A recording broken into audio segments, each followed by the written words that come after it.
ಲೋಕಸಭಾ ಚುನಾವಣೆ ಕಾವೇರಿರುವಂತಹ ಸಂದರ್ಭದಲ್ಲಿ ಐಟಿ ರಾಜಕೀಯ ಕೂಡ ರಾಜ್ಯದಲ್ಲಿ ಜೋರಾಗಿ ನಡೀತಾ ಇದೆ. ಈ ಕುರಿತಂತೆ ಬಿಗ್ ಬ್ರೇಕಿಂಗ್ ನ್ಯೂಸ್ ಲಭ್ಯವಾಗ್ತಾ ಇದೆ.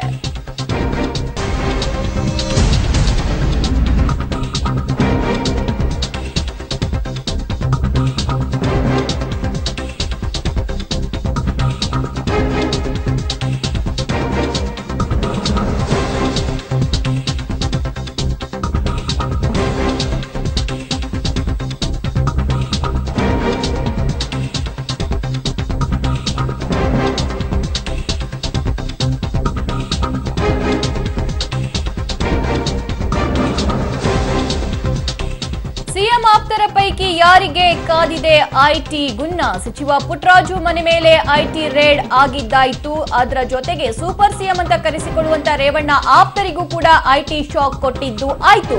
ಹೂಸ್ ದ ನೆಕ್ಸ್ಟ್ ಟಾರ್ಗೆಟ್ ಅಂತ ಕೂಡ ತುಂಬಾ ಜನ ಪ್ರಶ್ನೆ ಮಾಡ್ತಾ ಇದ್ದಾರೆ. ಹಾಗಾದ್ರೆ ಐಟಿ ಅಧಿಕಾರಿಗಳ ಮುಂದಿನ ಟಾರ್ಗೆಟ್ ಯಾರು?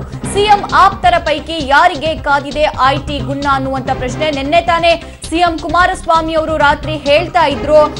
ಐಟಿ ಪ್ರಯೋಗವನ್ನ ಮಾಡುವಂತಹ ಎಲ್ಲಾ ಸಾಧ್ಯತೆಗಳು ಕೂಡ ಇದೆ. ಸುಮಾರು 250ರಿಂದ 300 ಅಧಿಕಾರಿಗಳ ತಂಡ ಕೂಡ ರೆಡಿಯಾಗಿದೆ ಅಂತ ಹೇಳಿ ಅದಕ್ಕೆ ತಕ್ಕಂತೆ ಇವತ್ತು ಬೆಳ್ಳಂಬೆಳಗ್ಗೆ 5:30ರ ಸುಮಾರಿಗೆ ಮಂಡ್ಯದಲ್ಲಿರುವಂತಹ ಸಿಎಸ್ ಪುಟ್ಟರಾಜು ಅವರ ನಿವಾಸದ ಮೇಲೆ ಐಟಿ ಅಧಿಕಾರಿಗಳು ದಾಳಿಯನ್ನ ನಡೆಸ್ತಾರೆ. ಜೊತೆಗೆ ಪುಟ್ಟರಾಜು ಅವರಿಗೆ ಸಂಬಂಧಿಸಿದ 4 ಮನೆ ಮೇಲೆ ಐಟಿ ದಾಳಿ ನಡೆಯುತ್ತೆ. ಅಂದ್ರೆ ಮಂಡ್ಯದ ಚಿನ್ಕುರಳಿಯಲ್ಲಿರುವಂತಹ 2 ಮನೆ, ಮೈಸೂರಿನಲ್ಲಿರುವಂತಹ 2 ಮನೆ ಮೇಲೆ ಐಟಿ ಅಧಿಕಾರಿಗಳು ದಾಳಿಯನ್ನ ನಡೆಸ್ತಾರೆ. ಈಗ ಒಂದು ಅರ್ಧ ಗಂಟೆ ಮುಂಚೆ ಅದಾದ ನಂತರ ಸೂಪರ್ ಸಿಎಂ ಅಂತ ಕರೆಸಿಕೊಳ್ಳುವಂತಹ HD ರೇವಣ್ಣನವರ ಆಪ್ತ ಅಧಿಕಾರಿಯ ಮೇಲೂ ಕೂಡ ಐಟಿ ಅಧಿಕಾರಿಗಳು ದಾಳಿಯನ್ನ ನಡೆಸಿದ್ದಾರೆ ಅನ್ನುವಂತಹ ಮಾಹಿತಿ ನಮಗೆ ಲಭ್ಯವಾಗ್ತಾ ಇತ್ತು. ಚನ್ನರಾಯಪಟ್ಟಣ, ಹಾಸನ ಸೇರಿ 3 ಕಡೆ ಐಟಿ ಅಧಿಕಾರಿಗಳು ಪರಿಶೀಲನೆಯನ್ನು ಕೂಡ ನಡೆಸ್ತಾ ಇದ್ದಾರಂತೆ. ಪಿಡಬ್ಲ್ಯೂಡಿ ಇಲಾಖೆಯ ಅಧಿಕಾರಿಗಳ ಪರಿಶೀಲನೆ ನಡೀತಾ ಇದೆ. ಅಂದ್ರೆ ಲೋಕೋಪಯೋಗಿ ಇಲಾಖೆದು, ಅದು ಸಚಿವ HD ರೇವಣ್ಣನವರ ಇಲಾಖೆ. ಆ ಇಲಾಖೆಯಲ್ಲಿ ಏನೇನ್ ಆಗಿದೆ ಅನ್ನೋದರ ಕುರಿತು ಮಾಹಿತಿಯನ್ನು ಕೂಡ ಐಟಿ ಅಧಿಕಾರಿಗಳು ಕಲೆ ಹಾಕ್ತಿದ್ದಾರೆ. ಸುಮಾರು 2 ಇನೋವಾ ಕಾರ್ನಲ್ಲಿ 8 ಜನ ಐಟಿ ಅಧಿಕಾರಿಗಳು ಬಂದು ಹಾಸನದಲ್ಲಿ ಇರುವಂತಹ ಲೋಕೋಪಯೋಗಿ ಇಲಾಖೆ ಕಚೇರಿಯ ಮೇಲೆ ದಾಳಿಯನ್ನ ನಡೆಸಿದ್ದಾರೆ. ಅರ್ಧ ಗಂಟೆ ಮುಂಚೆ ಹಾಸನದ NR ವೃತ್ತದಲ್ಲಿ ಇರುವಂತಹ ಈ ಕಚೇರಿಗೆ ಬಂದು ಐಟಿ ಅಧಿಕಾರಿಗಳು ಸುಮಾರು 8 ಜನ ಐಟಿ ಅಧಿಕಾರಿಗಳು 2 ಕಾರಲ್ಲಿ ಬಂದಿದ್ದಾರಂತೆ. ಅವರು ಅರ್ಧ ಗಂಟೆ ಮುಂಚೆ ಹಾಸನದಲ್ಲಿ ದಾಳಿಯನ್ನ ನಡೆಸಿದ್ದಾರೆ. ಜೊತೆಗೆ ಇವತ್ತು ಬೆಳಗ್ಗೆ 5:30ರ ಸುಮಾರಿಗೆ ಸಚಿವ ಪುಟ್ಟರಾಜು ಮನೆ ಮೇಲೆ ಅಧಿಕಾರಿಗಳು ದಾಳಿಯನ್ನ ನಡೆಸ್ತಾರೆ. ಅವರಿಗೆ ಸಂಬಂಧಿಸಿದ 4 ಮನೆ ಮೇಲೂ ಕೂಡ ಪರಿಶೀಲನೆಯನ್ನ ನಡೆಸ್ತಾರೆ. ಪುಟ್ಟರಾಜು ಅವರ ಮನೆಯಲ್ಲಿ ಪರಿಶೀಲನೆ ಮುಗ್ದಿದೆ. ಅವರು ಪಬ್ಲಿಕ್ ಟಿವಿಗೆ ಫಸ್ಟ್ ರಿಯಾಕ್ಷನ್ ಅನ್ನ ಕೊಟ್ಟರು. ಇದೆಲ್ಲವೂ ಕೂಡ ಬಿಜೆಪಿ ಮಾಡ್ತಾ ಇರುವಂತಹ ಪಿತೂರಿ. ಇಲ್ಲಿರುವಂತಹ ಸ್ವತಂತ್ರ ಅಭ್ಯರ್ಥಿಗೆ ಬಿಜೆಪಿ ಸಪೋರ್ಟ್ ಅನ್ನ ಮಾಡ್ತಾ ಇದೆ. ಸೊ ಆ ಸಪೋರ್ಟ್ ದುರ್ಬಳಕೆ ಆಗ್ತಾ ಇದೆ ಅಂತ ಹೇಳಿ ನೇರವಾಗಿ ಸ್ವತಂತ್ರ ಅಭ್ಯರ್ಥಿ ಸುಮಲತಾ ಅವರಿಗೆ ಅವರು ಟಾರ್ಗೆಟ್ ಮಾಡಿದ್ರು. ಇನ್ನು ಮೈಸೂರಿನಲ್ಲಿ ಏನೆಲ್ಲ ಡೆವಲಪ್ಮೆಂಟ್ ಆಗ್ತಾ ಇದೆ ಅನ್ನೋದ್ರ ಕುರಿತು ಹೆಚ್ಚಿನ ಮಾಹಿತಿಯನ್ನ ಪಡ್ಕೊಳ್ಳೋಣ ನಮ್ಮ ಪ್ರತಿನಿಧಿ ಕೆಪಿ ನಾಗರಾಜ್ ಅವರಿಂದ. ಕೆಪಿ ನಾಗರಾಜ್, ಸದ್ಯಕ್ಕೆ ಮೈಸೂರಿನಲ್ಲಿ ಆಗಿರುವಂತಹ ಐಟಿ ಅಧಿಕಾರಿಗಳ ದಾಳಿ ಕಂಪ್ಲೀಟ್ ಆಗಿದೆಯಾ ಅಥವಾ ಇನ್ನೂ ಕೂಡ ಪರಿಶೀಲನೆಯನ್ನ ನಡೆಸಲಾಗ್ತಿದೆಯಾ?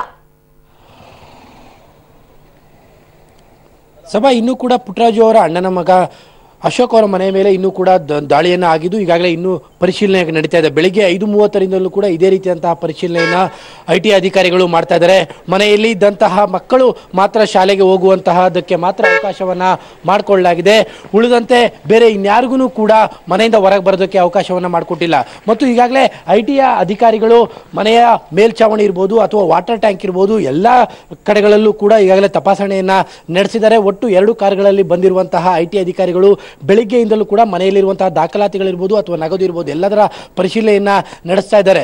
ಮತ್ತೊಂದು ಕಡೆಯಲ್ಲಿ ಈಗಾಗಲೇ ಕೇಂದ್ರ ಕೈಗಾರಿಕಾ ಭದ್ರತಾ ಪಡೆಯ ಸಿಬ್ಬಂದಿಯನ್ನು ಕೂಡ ನಿಯೋಜನೆಯನ್ನ ಮಾಡಲಾಗಿದೆ. ನೀವು ಕಾಣ್ತಾ ಇರಬಹುದು ಅಂತೂ ಕೇಂದ್ರ ಭದ್ರತಾ ಪಡೆಯ ಇವರು ಕೂಡ ಇಲ್ಲಿ ಭದ್ರತೆಯನ್ನ ನೀಡಿರುವಂತಹದ್ದು.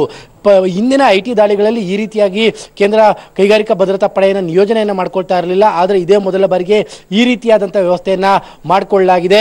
ಬಹುತೇಕ ಇನ್ನೂ ಒಂದು 2-3 ತಾಸುಗಳ ಕಾಲ ಈ ಮನೆಯಲ್ಲಿ ಐಟಿ ಅಧಿಕಾರಿಗಳ ದಾಖಲೆಗಳ ಪರಿಶೀಲನೆ ನಡೆಯುವಂತಹ ಸಾಧ್ಯತೆ ಹೆಚ್ಚಾಗಿ ಕಾಣ್ತಾ ಇದೆ. ಸಭಾ, ಓಕೆ, ಯಾವ ಆಧಾರದ ಮೇಲೆ ಮೈಸೂರಿನ ಈ ಮನೆ ಮೇಲೆ ದಾಳಿ ನಡೆದಿದೆ ಅಂತ ಹೇಳಿ ತಮಗೆ ಅನ್ಸುತ್ತೆ ಕೆಪಿ ನಾಗರಾಜ್? ಪ್ರಮುಖವಾಗಿ ಸಭಾ ಏನು ಅಶೋಕ್ ಅವರು ಏನಿದ್ದಾರೆ CS ಪುಟ್ಟರಾಜು ಅವರ ಅಣ್ಣನ ಮಗ, ಜೊತೆಗೆ ಜಿಲ್ಲಾ ಪಂಚಾಯತ್ ಸದಸ್ಯರು ಕೂಡ ಆಗಿದ್ದಾರೆ. ಈ ಕಾರಣಕ್ಕೋಸ್ಕರವಾಗಿಯೇ ಸಹಜವಾಗಿಯೇ ಪುಟ್ಟರಾಜು ಅವರು ಮಂಡ್ಯದ ಪ್ರಭಾವಿ ಸಚಿವರು, ಜೊತೆಗೆ ಹೇಳಿ ಕೇಳಿ CM ಅವರ ಪರಮಾಪ್ತ ಸಚಿವರು ಕೂಡ ಆಗಿದ್ದಾರೆ. ಹಾಗಾಗಿ ಅವರ ಸಂಬಂಧಿಕರಗಳ ಮನೆಯ ಮೇಲೆ ಈ ರೀತಿಯಂತ IT ದಾಳಿ ಆಗಿರುವಂತಹದ್ದು ಸಹಜವಾದಂಥದ್ದು. ಮತ್ತು ಯಾವುದೇ ಒಬ್ಬ ಪ್ರಭಾವಿ ಸಚಿವರು ಮನೆ ಮೇಲೆ IT ದಾಳಿ ಆದಂತಹ ಸಂದರ್ಭದಲ್ಲಿ ಅವರ ಸಂಬಂಧಿಕರಗಳ ಮನೆ ಮೇಲೆ IT ದಾಳಿ ಸಹಜ. ಆದರೆ ಈಗ ಆಗ್ತಾ ಇರುವಂತದ್ದು ಚುನಾವಣೆಯ ಸಂದರ್ಭದಲ್ಲಿ, ಅದರಲ್ಲೂ ಕೂಡ ಮುಖ್ಯಮಂತ್ರಿಗಳೇ ನಿನ್ನೆ ಹೇಳಿದ ನಂತರದ 12 ಗಂಟೆಗಳಲ್ಲಿ ಈ ರೀತಿಯಾಗಿ ದಾಳಿ ನಡೆದಿರುವಂತಹ ಕಾರಣಕ್ಕೋಸ್ಕರವಾಗಿ ಇದಕ್ಕೆ ರಾಜಕೀಯವಾದಂತಹ ಲೇಪನಗಳು ಸಹಜವಾಗಿಯೇ ಅಂಟ್ಕೊಂಡಿದೆ. ಸಭಾ. Okay KP Nagaraj, thank you ನಿಮ್ಮೆಲ್ಲ ಲೈವ್ ಅಪ್ಡೇಟ್ಸ್ಗೆ.